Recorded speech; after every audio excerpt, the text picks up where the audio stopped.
ఏడుతూనే ఉంటాడు గబ్బు పిల్లగాడు. మళ్ళా ఎప్పుడు ఏడుపు ముఖమే. కొంచెం అంత నవ్వుతే ఏమవుతుంది? గింత భయం లేదు. మళ్ళా ఒక్క గుద్దు గుద్దనుండే. మళ్ళా ఏమనుకుంటున్నావు?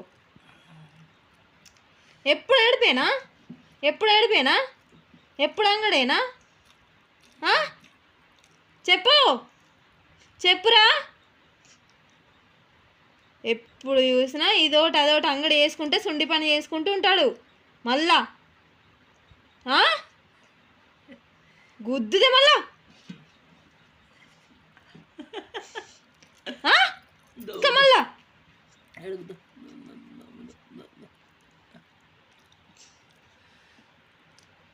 ఎప్పుడు చూడు దుఃఖం మీదనే ఉంటుంది.